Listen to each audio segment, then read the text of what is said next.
Saudari-saudara, dimanapun Anda berada, kita tahu bahwasanya manusia itu punya keterbatasan. Dan keterbatasan yang kita sadari itu banyak contohnya.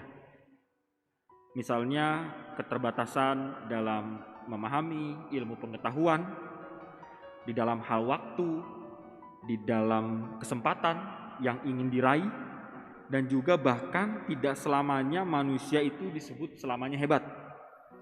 Tidak juga selalu manusia itu memiliki sesuatu yang lebih, dan juga tidak selalu manusia itu tahu segala-galanya.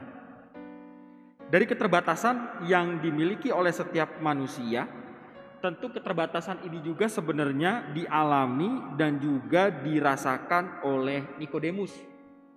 Di mana ketika Nikodemus itu berjumpa dengan Yesus akan segala peristiwa yang dahulu pernah Yesus sudah tunjukkan kepada banyak orang, tetapi Nikodemus tetap memiliki keterbatasan, sehingga adanya ketidaktahuan tentang apa yang selama ini sudah dilakukan Yesus dan juga tidak dipahami oleh Nikodemus.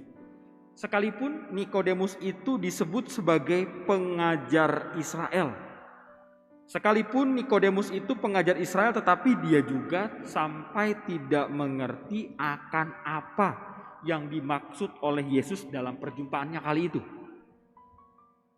Bahkan Yesus berkata kepada Nikodemus, "Kamu harus dilahirkan kembali, dilahirkan dari air dan roh."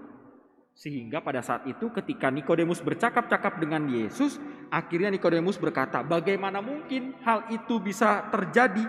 Saya harus dilahirkan kembali dari air dan roh." Maka mari kita cari tahu apa maksud yang dikatakan oleh Yesus kepada Nikodemus. Arti dilahirkan kembali dari air dan roh adalah kita diajak untuk memiliki yang namanya hidup baru di dalam kerajaan Allah. Apa lebih jelasnya? Hidup baru itu merupakan keinginan dari manusia yang menginginkan dirinya perlu yang namanya perubahan diri di dalam hidup. Maka refleksi kita bersama atas bacaan-bacaan hari ini, baik bacaan pertama maupun bacaan Injil, ingatlah akan dua hal ini. Yang pertama, Yesus mau mengajak kita untuk melakukan yang namanya perubahan cara hidup dari peristiwa kebangkitan. Sehingga perayaan Paskah itu bukan sekedar lalu yang akhirnya kehilangan makna, yang akhirnya dilaksanakan sebagai ritual belaka tanpa adanya yang namanya perubahan diri dalam bentuk apapun. Dan yang kedua, Yesus mengajak kita bahwa jika kita adalah orang-orang yang percaya pada Kristus yang bangkit, maka hendaknya hidup kita pun sehati dan sejiwa dengan Kristus.